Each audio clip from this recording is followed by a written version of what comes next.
Qui s'assoient, bonjour. Encore une fois, bonjour.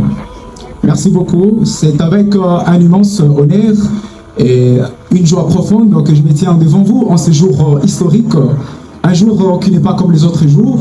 Un jour qui va marquer un tournant majeur au sein de cette communauté de Kisanso. Alors, d'aucuns imaginent l'importance de ces grands événements et l'événement qui va marquer, n'est-ce pas, un tournant majeur, comme je viens de le dire. Et sans plus tarder, mesdames et messieurs, nous n'allons pas prendre votre temps en otage. D'abord, nous tenons à vous présenter nos excuses pour le retard de programme. Et sans plus tarder, l'exigence nous échoit de vous lever avec tous les respects.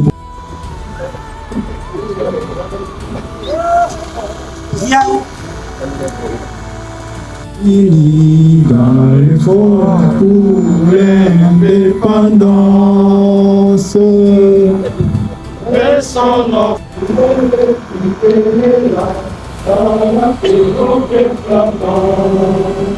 allez la paix, nous bâtirons un pays plus beau qu'avant. Une sacrée de nos cœurs, solidarité. Pierre et Marc, nous préparons ton sommet, nous assurerons ta grandeur. Quand que Dieu retourne soleil, quand que Dieu vivant, que Dieu, jour sacré soit les témoins, jour sacré de l'immortel, serment de liberté. Et nous lèvons à notre prospérité pour toujours. De l'Éternel se trouve dans l'obligation de se remettre entre ses mains. Raison pour laquelle l'honneur nous échoit d'inviter le frère Jonathan. Il viendra nous dire la prière d'ouverture. Seigneur notre Dieu, nous te disons un grand merci pour ce moment favorable accordé à notre faveur. Avant que bisoto na mokolo lelo yonde oyebaki lolenge nini kolekela yango topesi yo merci. Du début jusqu'à la fin de notre activité na maboko na yo. Nyonso bongo na kombo kitoko ya Jésus Christ. Merci beaucoup. Rico Vanda. Élément pour le dire arrive tellement dit Nicolas Boileau. Alors si nous sommes tous réunis cet après-midi, c'est pour une raison qui nous touche tous. Nous sommes venus assister à une cérémonie qui marque la sortie officielle de l'association sans but lucratif Asbel dénommée Entraide. Alors, ezali esengo pour la biso koyamba bino na esika ye pour assister à la cérémonie. Il y a officialisation, il y a sortie officielle, pardon. Il y a Asbel Entraide. Et sans plus tarder, mesdames et messieurs, la cérémonie de ce jour se déroulera conformément au protocole officiel établi. Permettez-moi, avant d'aller plus loin, de pouvoir adresser nos sincères remerciements à l'autorité compétente, les garants de l'autorité communale, son Excellence Monsieur le bourgmestre de la commune de Kisanso, ainsi qu'à l'ensemble, n'est-ce pas, des autorités politico-administratives de cette entité. Je vois le président du conseil communal, cher notable, ainsi que Bissonion Sotozali, à te remercier Vino d'avoir manifesté l'amabilité d'honorer les différentes invitations qui nous ont été distribuées. Et sans plus tarder, nous allons vous arborer le petit programme de cet après-midi. Toutefois, certains d'entre vous, n'est-ce pas, en ont déjà une version écrite qui a été distribuée préalablement. Et cependant, nous allons il nous semble utile, n'est-ce pas, d'en rappeler juste de grandes lignes.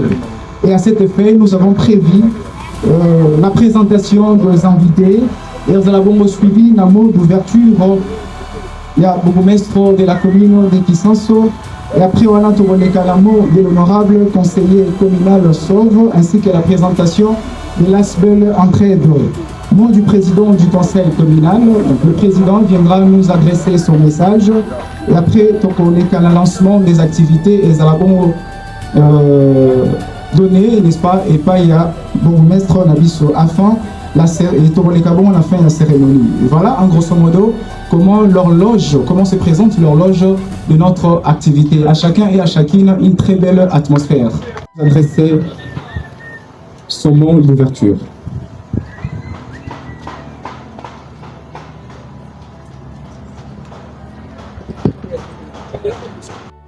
Et le mot français dans la majeure trop.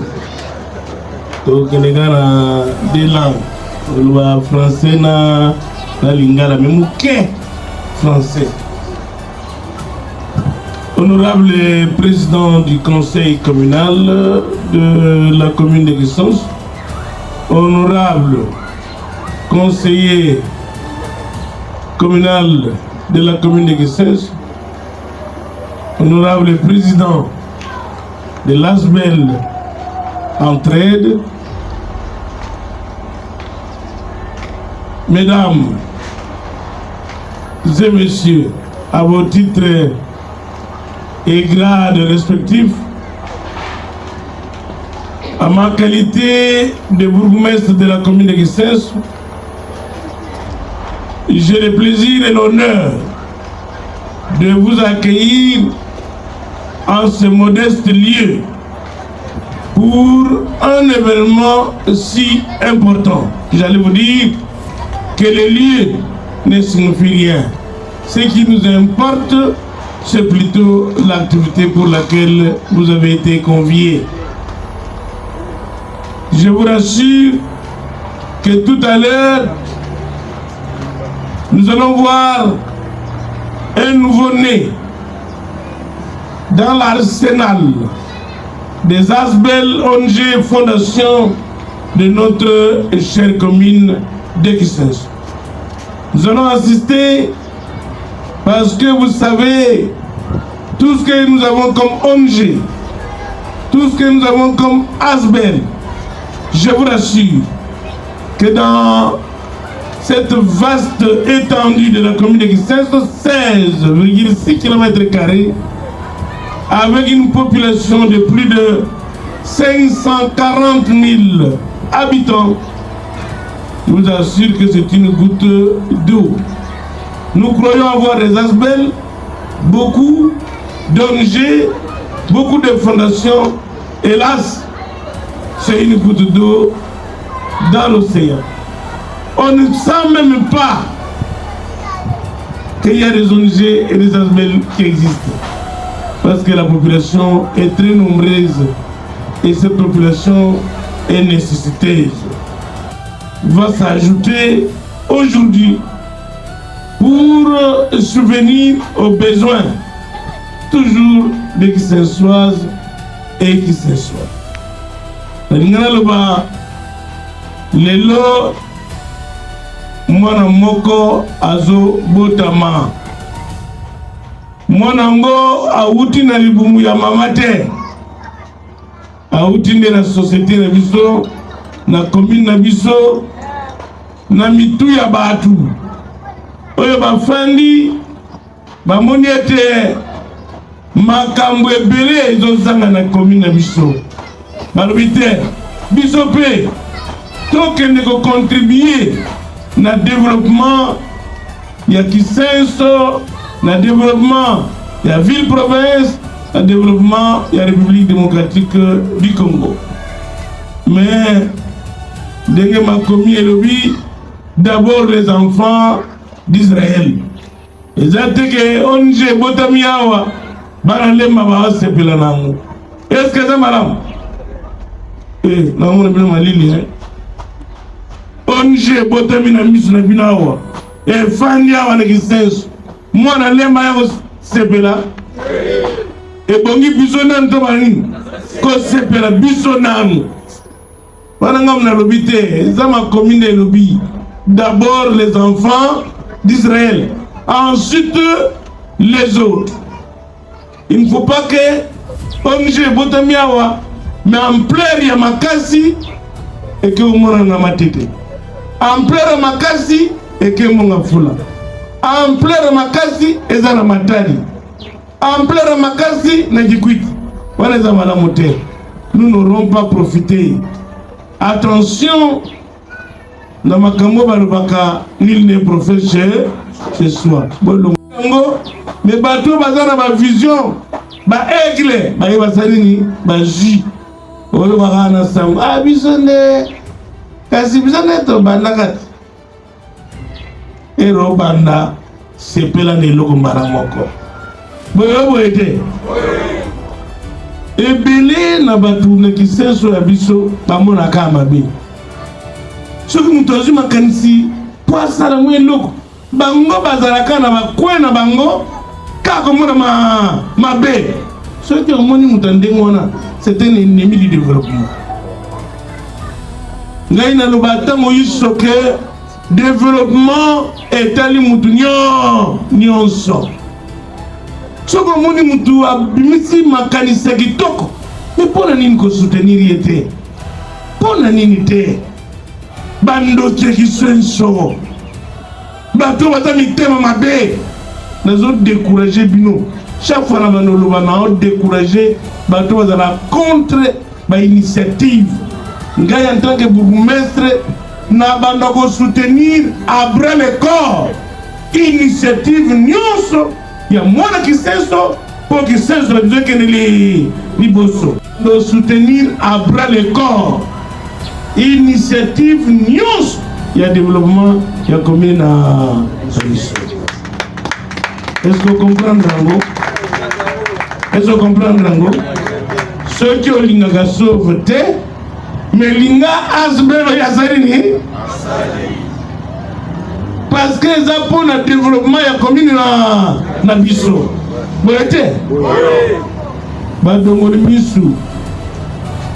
Bawe bamona kama bia baninga yo okufa osisa nete ngara no bakango mutu nyonso aza ennemi ya commune na biso oyo alinga commune na biso ekende liboso te ye akosilisa nete biso nde tolinga développement Kisenso tokowumela nde na koluka clôturer na lingala mpona kosala mwa synthèse. Honorable président du conseil communal, messieurs les bourgmestres, chers notables, chers membres de l'ASBEL Entraide, chers habitants de Kisenso, distingués invités, merci à chacun d'entre vous d'avoir répondu présent. C'est avec une profonde émotion et un grand sens de responsabilité que je prends la parole aujourd'hui devant vous, fils et filles de Kisenso, réunis autour d'un même idéal, l'avenir de notre commune. Kisenso, notre maison commune, fait face chaque jour à des réalités que nous vivons tous. L'insécurité dans nos quartiers, les difficultés liées à l'environnement et à la salubrité, le chômage des jeunes, la précarité de nombreuses familles, l'accès limité à certaines infrastructures de base, sans oublier la perte progressive de nos valeurs de solidarité et de vivre ensemble. Ce sont là les défis concrets, visibles dans nos avenirs, nos quartiers et nos foyers. Face à cette situation, aucune autorité, aucun leader, aucune organisation ne peut agir seul. Le développement de Kisenso ne viendra pas d'ailleurs, il viendra de nous-mêmes, de notre capacité à nous unir, à nous écouter et à travailler ensemble. Lorsque nous joignons nos forces, même les défis les plus complexes deviennent surmontables. Au-delà de nos différences politiques, sociale et culturelle, nous partageons une même identité. Nous sommes Kisenso. Et c'est de cette identité qui doit rassembler autour d'un objectif commun, bâtir une commune plus sûre, plus propre, plus solidaire et porteuse d'opportunités pour notre jeunesse. C'est dans cet esprit communautaire que mon équipe et moi-même avons mûrement réfléchi à la création d'un cadre local proche de la population, capable d'accompagner les initiatives de base et de répondre tant soit peu aux besoins réels de nos quartiers. C'est ainsi que naît Asbel ONG Entraide. Entraide, ce n'est pas seulement un nom, c'est une vision. Et la promotion d'actions communautaires concrètes. Entraide, c'est un pont entre la population, les autorités locales et les partenaires de développement afin que chaque action menée profite réellement à Kisenso. L'équité, la solidarité, le bien-être, la compassion sont les valeurs prônées par notre Asbel Entraide. Le travail, l'amour et le développement constituent notre devise. Le bien-être universel, c'est vivre pour les autres, notre slogan. S'agissant de nos actions, de notre lancement, nous avons entrepris des actions concrètes à impact visant à améliorer la sécurité dans les quartiers mission, les quartiers qui nous accueillent à ces jours. La première action menée, avec l'appui du bourgmestre, nous avons pu placer des sous-siats. L'un situé en contrebas de l'avenue Madimba, qui est derrière moi ici, où nous sommes, afin de placer l'autre situé sur l'avenue Kintele. Donc nous avons placé des sous-siats, l'un à Madimba derrière moi et l'autre sur l'avenue Kintele. Cette décision faisant suite au cri d'alarme lancé par la population de cette contrée, ces zones étaient considérées comme les foyers majeurs de sécurité, notamment liés au phénomène Kuluna. Par ailleurs, nous avons procédé avec le concours de la SNEL à l'installation de 10 lampadaires pour l'éclairage public sur l'un des axes principaux de ces quartiers.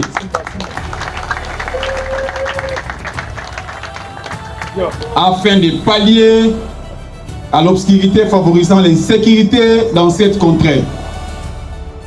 Ce que nous voyons, lampadaire autotier A. Que vive la solidarité, que vive le développement durable, que vive la commune de Kisenso. Je vous remercie. Bougoume c'est la malobana aussi koloba. Erobobisaranda kwa muni ya mutu.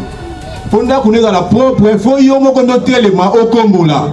Yomo konde obongisa. Soko bongisi te mupayata koya nanda kuna onde akomona kopo salite sobelo kopa kosala mote.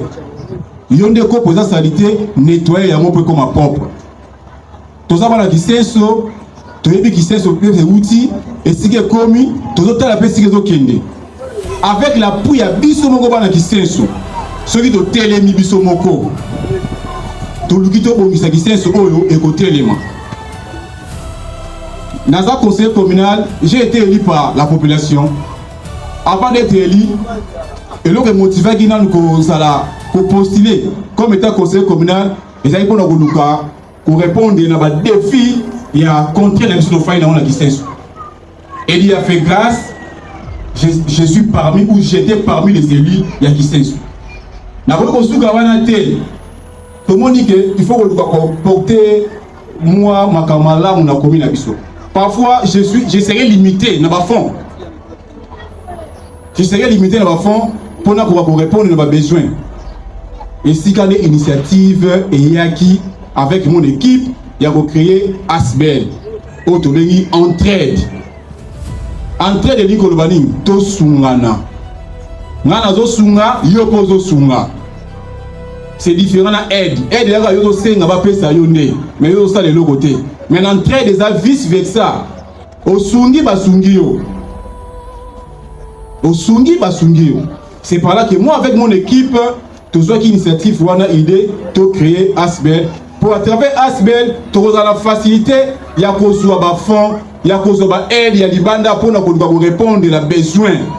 Il y a qui sait ça. C'est pas seulement que le président de la République doit répondre à ma communion. Mais c'est aussi pour nous payer ça poids. Beaucoup mais c'est moi qui peux répondre à ma communion sauté. Tout ça pour nous payer ça poids. Et si beaucoup mais ça comité, le comité, biso de ça là, tout le monde est ici tout le monde il est là présent, il connaît. Na dérangerait air nyonso. Na bingarait air nyonso aza wana. Aye bien. Azora dérangement na air nyonso. Aza présent. Pour nous côté société na déranger trop ya trop. Tinga mona mo kanga makasi na biwo penda beaucoup mais c'est to kitano na terrain. Bandeko baza côté ba mona attendre ya na ye. Toye na to fait non introspection to mo no ici kana yoza. Totamula na mingi. Ye ya koluka kosala Asbel wa bengi entraide. Asbel eza pona biso bana kisenso. Bon luka bo sa déré na katia Asbel o to bengi entraide. Ozala membre pour nous porter chacun d'abissaux moi un prise de sorte que qui sait ce ça nini est élément. Les Asbel a qui sait quoi et belé à combo. Masala de l'autre côté. Ba pokini on se dans ba lampadaire. Il y a panneau solaire. Et ça pour nous pour éradiquer au moins obscurité. Oya bango kuna elale lana. Oya kote boye. Oya kote boye. Oya bango kuna elale lana. Oya kote boye.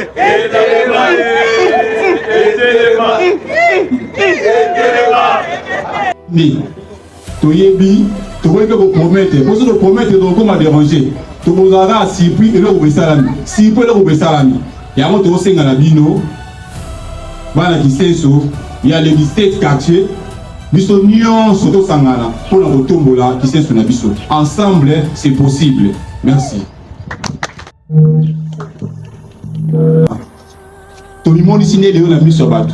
Ba mama musula kokota, ba kosala toujours les bienvenus. Et là on se bandaka et kobaka. Et si gana sont membres ya Asbel dénommé entraide Azali avec côté le pour que l'isangé monaï. Allez Galiboso. Ah. Tous les Galiboso. Merci beaucoup monsieur. Merci beaucoup monsieur le bourgmestre. Kosongi.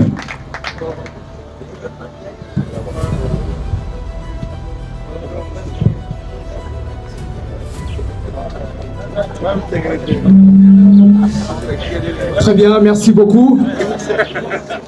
Aoti koloba ete bango kuna elala to elali biso awa eza côté le est-ce que to se paye lango vraiment to comme son pe slogan to comme son slogan to mettre bango makasi merci ah merci alors nous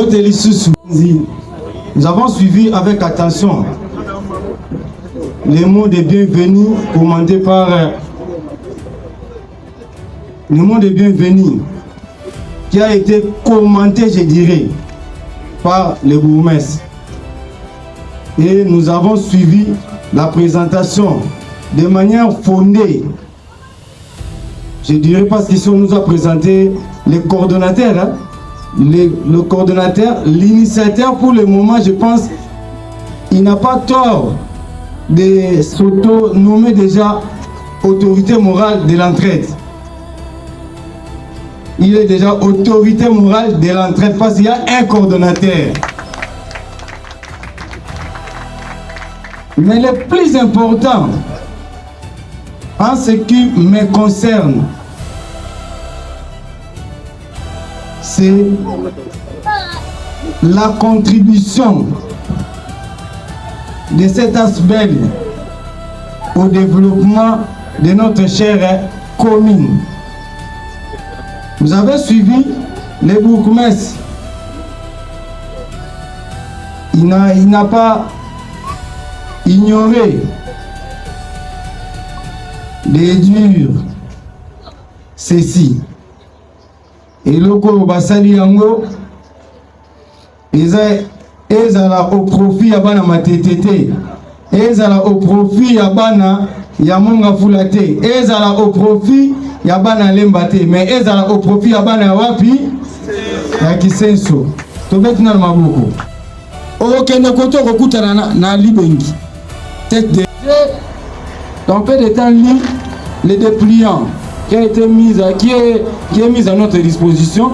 Quelque part, les domaines d'intervention m'ont plus intéressé à améliorer les conditions de vie de notre communauté sur le plan éducationnel, sur le plan de santé. Donc, c'est une vision comme l'autorité morale en a soutenu. C'est une vision parce que l'entraide en termes de projection, il pense plus à la mise en place des centres de santé, à la mise en place des écoles et autres activités. Pourquoi ne pas faire des plaidoyers afin que notre commune, étant l'une des 24 communes de la ville-province de Kinshasa, et banakotangama comme tel, et banakotangama penandenge longobani, parce que le lot a aussi le plan des propriétés. Tous autres dans la commune des Okende. Collègue Sauf, je tiens sincèrement à vous féliciter. Vous êtes là à beaucoup.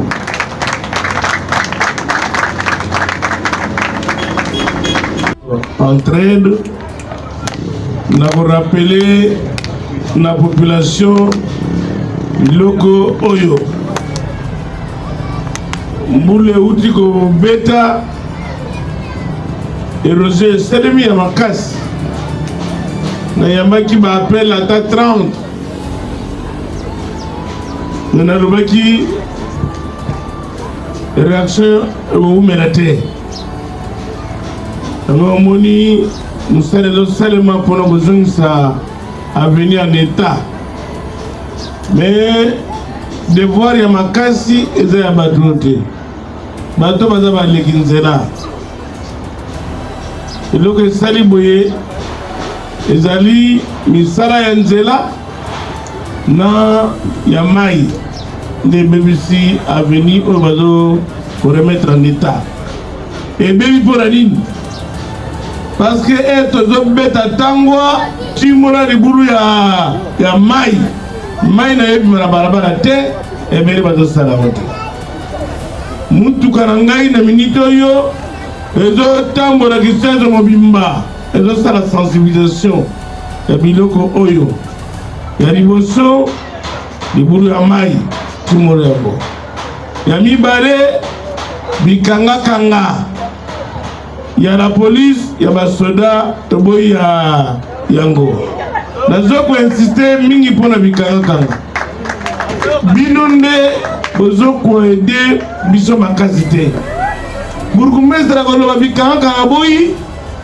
bakokanga mutu olie bobenga ata kobenga boboyi kofuta mbongo nde bopesa bapolisier mutu makasi kopesa eloko te okokufa te soko fandi pendant 5 heures, 4 heures du temps, et puis tu es mission.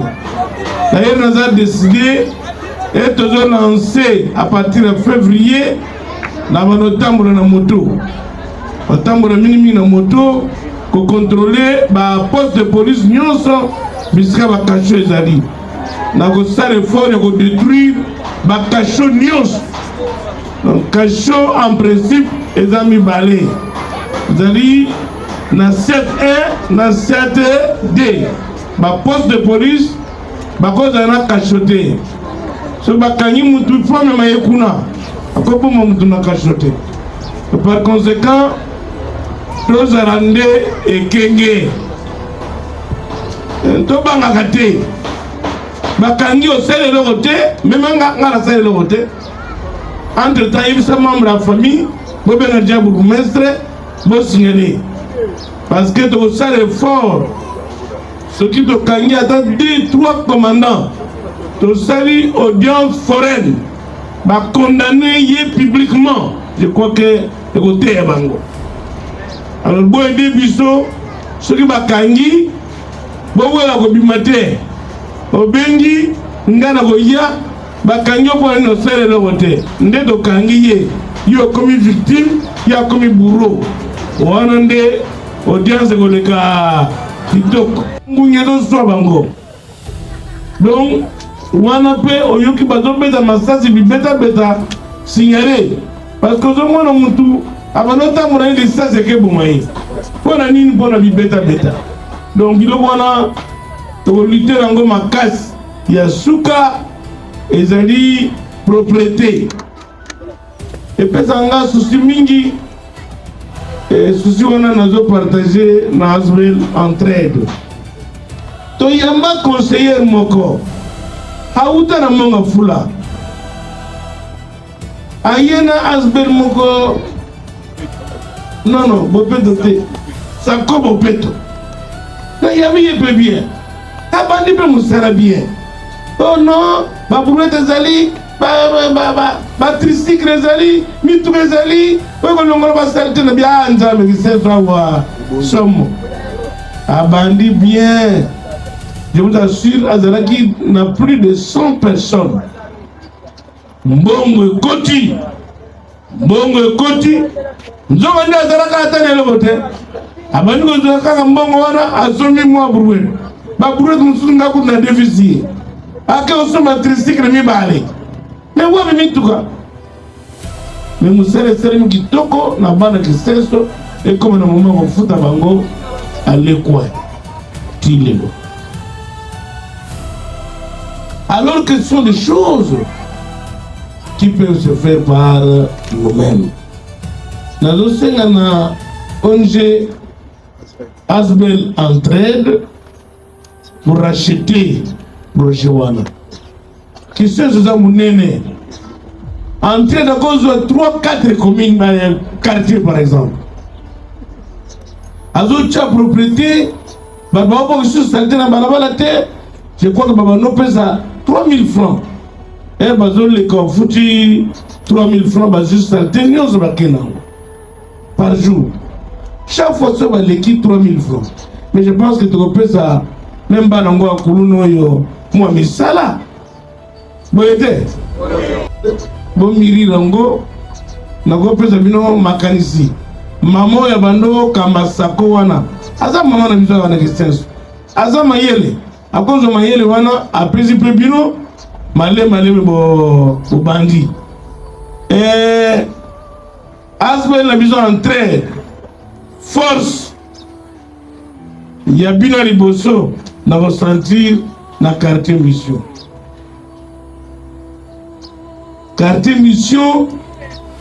c'est quartier cause la très propre nango muke soko continue na quartier mission. Je crois que le chef de quartier n'a pas adjoint Zaliawa, n'a pas insisté. N'a pas fongo la ba venir. Au moins ba venir tala ba venir à quartier monsieur tala. On a Gaïa Kondi. Banani ba Kondi Sakango. Ce qui est le chef de quartier et sa population. On a ba de tenga na ngaye oh ateki bonga ba kuna na zate. Il y a un chef de quartier. Ce que chef de quartier était population. Donc, tu as un comité directeur, tu as un terrain, tu as un train, tu as un exemple, tu as une mission, tu es propre. Quand même, mes missions, Mission.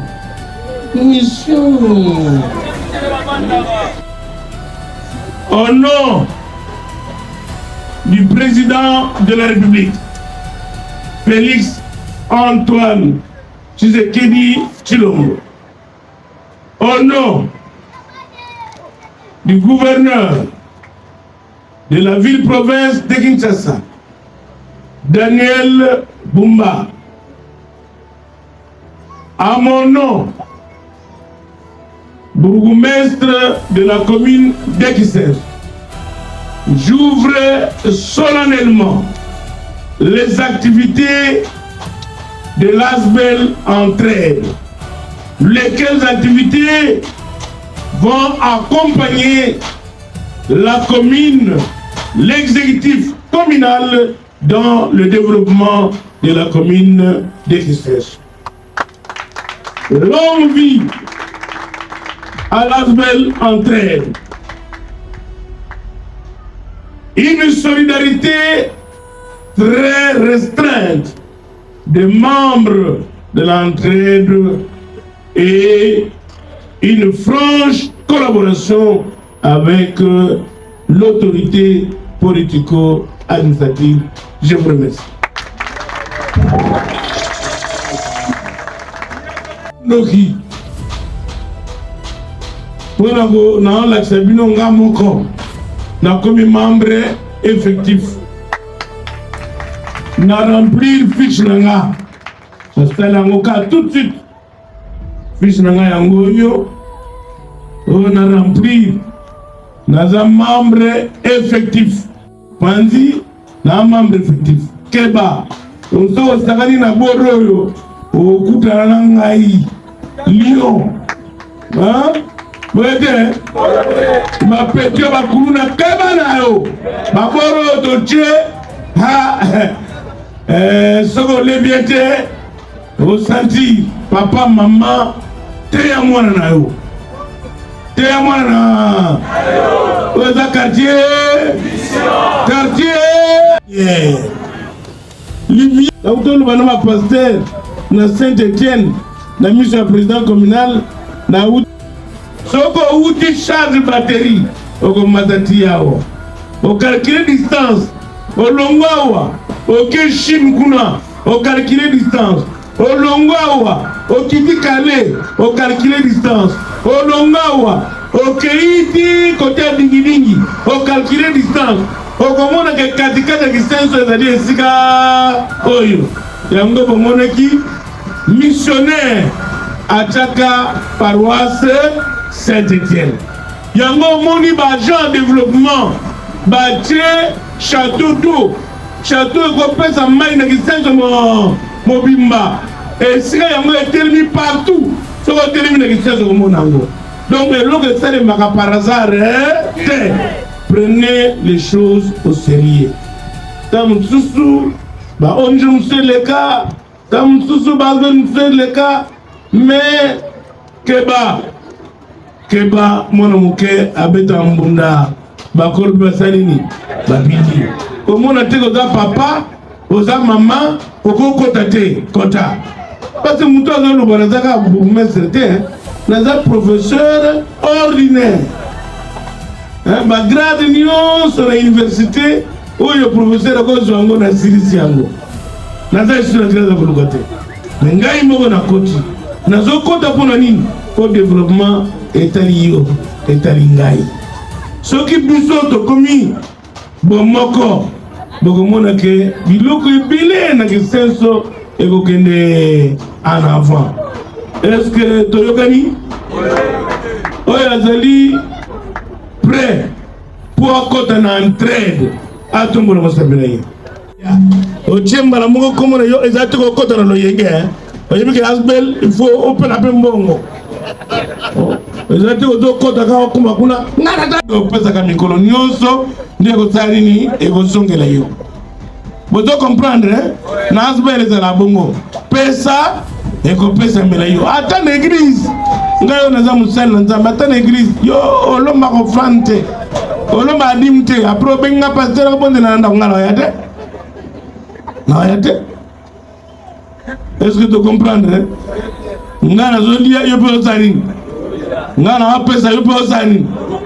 C'est ça l'entrée. Merci. D'abord, si ceux qui ont fait que le d'abord, il m'a pas que le bas, donc ils ont entré des amas comme les mots. Merci beaucoup, BG. L'année explication par la Sangai. Il a expliqué pour le bas que ils ont ma vie d'été, ma malade. Couleur verte, oyo, et dit la solidarité. signification couleur verte c'est la solidarité. Or, il y a un monde qui il y a un monde qui tomboli asbel na biso, la solidarité. Tu dois créer proximité dans la communauté. Tu dois créer un monde la solidaire. Il faut solidarité dans la carte na biso. Couleur blanche et dit qu'on a la paix.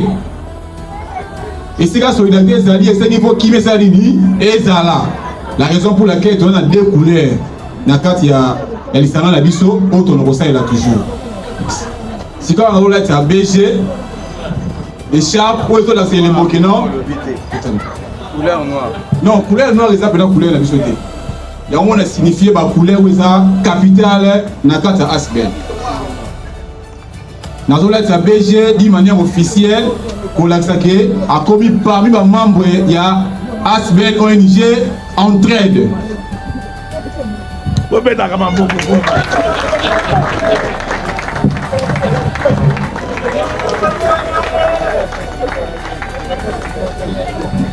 La gouvernement appelé président, il y a conseil communal, a commis membre officiel, il y a Asbel ONG Entraide.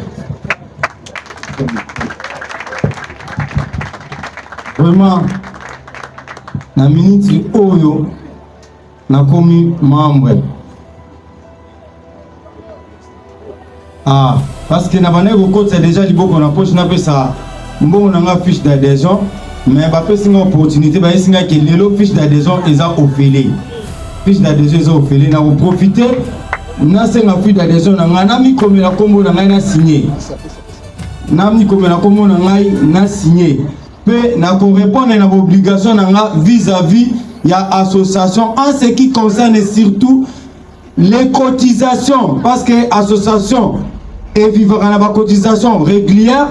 Ba cotisation spéciale badon balek ngai sikoyo na ko banu ko pesa pe ba contribution na nga de l'ordre oyo coordination ko communiquer ngai merci nazo ça la fiche na ngai to aménager bureau tous allons en école tu ebiso scolaire c'est marque va dimba le 45 tous wana ozana posa likambo rotuna ko ya ko s'enregistrer ko comme membre au passer l'école collège c'est marque va dimba toujours dans quartier mission merci. Lundi, moment très cérémonial au Tigoneka Awa pour permettre à Nabiso de prolonger ces moments conviviaux. Merci beaucoup avec tous les respects possibles.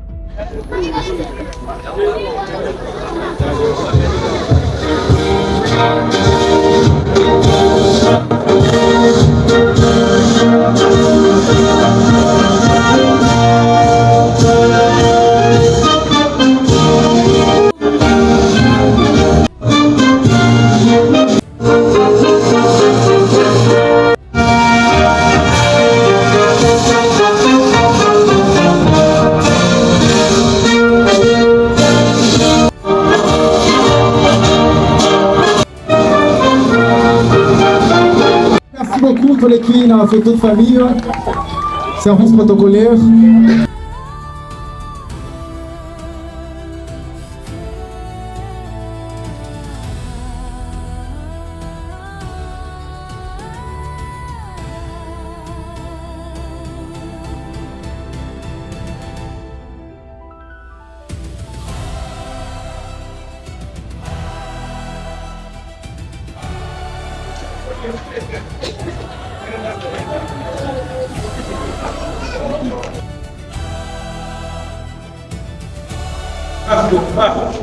Mas aí ele não pôde na praia,